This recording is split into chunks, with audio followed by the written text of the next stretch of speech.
All right, and so without any further delay, it's my absolute pleasure to welcome our first guest today. Her name is Zwanda Nana Rasiwela, and she's all the way from Vuwani in Limpopo and has a BSc in mining engineering from Wits University. She's been employed for 4 years and is currently working as an aftermarket solution consultant in a heavy equipment industry. Sounds interesting, eh? Zwanda loves traveling, and through her work, she has visited more than 15 countries, including France, Germany, Switzerland, China, the USA, Zambia, and Mozambique, and she briefly lived in Singapore as well. As a financial enthusiast, she shares her personal savings and investment journey on her YouTube channel, which is called Zwanda Nana, which focuses on money management and aims to inspire financial independence in young adults. Outside of work, she enjoys reading books on personal, financial, and psychological development. Zwanda, welcome. Thank you so much for giving up your time. We are so excited to have you on the webinar this morning. Thank you, Darren. Thank you for having me. First question to you is, how has it impacted your travels with having to be locked down for almost 2 years now? I definitely do miss traveling, but I think it was an opportunity for me to actually explore local travels. So, Let's get yeah. into the discussion, and I'd like for you to start off by telling us a little bit about your savings and investment journey. What encouraged you to start investing? I think my saving and investment journey started with me learning the discipline of money, which I believe that it's at the core of every successful investment story or successful saving story. So from grade 1 to grade 12, my parents used to give me weekly pocket money. And that was really challenging for me because as young as I was very excited about having that money in my disposal to spend at any time that I wanted. So I used to spend most of that money before Wednesday, right? And I would suffer the consequences by going to school on Thursdays and Friday without having pocket money. But ultimately, like I said, that kind of taught me the repercussions of not thinking about tomorrow when you have money today. And if you look at it, it's the same thing that we have today. If you look at young adults, we get excited about getting money, and we don't think about the need that we will have tomorrow. And the consequences, unfortunately, of today or of this age is that the consequences are a little bit harsher. If you don't pay for your rent, you will get evicted. And if you use your debt to pay for your rent, ultimately it will catch up with you and you will get into a vicious cycle of debt, using debt to pay more debt. So there are two things that I actually use to stay disciplined in my savings, right? It's my budget. I make sure that I stay within my budget as much as I can. Number two, it's automating my savings. It's quite difficult to decide every month how much you need to save. But if you automate it, understand what percentage you want to save on a monthly basis after doing your budgeting, you will definitely be at a safe space when you automate it, because the money will always go into your account and your savings will be covered, right? Going back to my story, the time where I started knowing about savings and how different it is from investment was when I was doing my final year. I had 10,000 Rand, which I'd saved throughout my studies, and I saved it with the bank. I went to the bank and I explored. They told me they have money market, they have the 2 days notice, they have fixed deposit. I chose the fixed deposit because, well, they were offering higher interest rate. So I put my 10,000 there.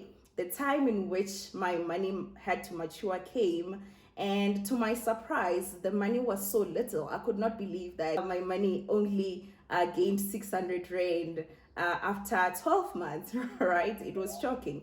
But that was my time of starting to explore the difference between saving and investing. I had to learn that there are other investment vehicles such as your government retail bond, your unit trust, your ETFs, your property real estate, right? So I learned about that, and I learned about how I can use them to reach my different goals. So that has been my journey, and I think my greatest motivation to start was the realization that I will always need money, and it's better to be prepared for the time that I will be needing that money.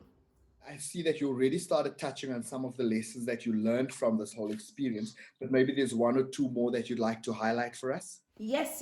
So I have two lessons that I've learned, right? Number one is that there is a difference between savings and investment. I know that a lot of us use them interchangeably, but it's very important for you to understand how different they are. For an example, I had a unit trust in the beginning of my investing journey. I had a unit trust, and during my investment on that unit trust, I needed money and I needed it urgently. Unfortunately, I could not get that money as fast as I needed it because the liquidity of unit trust is very low. You have to wait a certain number of days before you can get the money. So different financial vehicles have different characteristics and are used for different goals. So that's number one. Number two, I would say that it's the fact that you need to start early, right? You need to maximize on compound effect, right?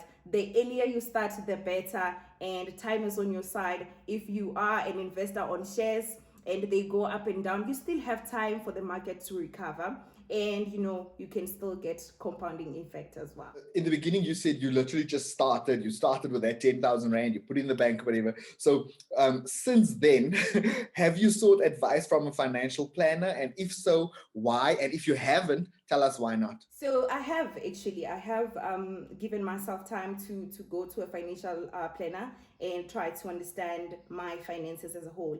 I think the reason why I went was because when I got my permanent job, they asked me what percentage of your provident fund do you want to contribute, right? So I really didn't know the factors which influence a person to be retired well. So I needed to understand just on my retirement planning. So I did that, and it was really beneficial. And I think the greatest thing was that not only did I start understanding my retirement plan, I also understood how I'm going to achieve my short-term and long-term goal. So yes, I have, and I really benefited a lot from the experience. So here's a great question that's come through via the chat. It's from Kopano, and it says, what tips would you give someone who is about to invest their money for the first time? So I would say that it's better to invest on something that you know. It's always good to invest on something that you know. So ask questions and understand that it doesn't matter how much you start with.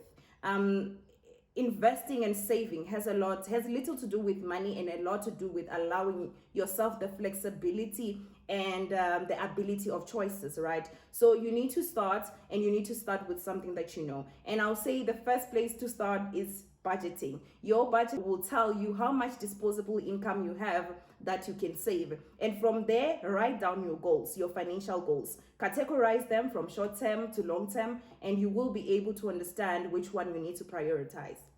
Zwanda, tell us a little bit about your channel. What encouraged you to start your YouTube channel on topics of finances? So I have a YouTube channel under my name. It's called Zwanda Nana. And I started my YouTube channel because I wanted to encourage young people to have control over their finances, and also to instigate conversations about money management. So I wanted to create an environment where conversation around money it's free and it's allowable, and we make it fashionable. So I wanted us to learn that we can also be achieve financial freedom. We can retire early, we can travel, we can take 6 months leave if we want to. I see the comments in the chat saying, "Oh, you just gained another subscriber." Thank you. It's going crazy in the chat. People absolutely love the content that you're sharing this morning. Some are saying you are so inspiring. Some are saying you're strict with your plans as well, which is great. Yes. And some are saying you are so pretty.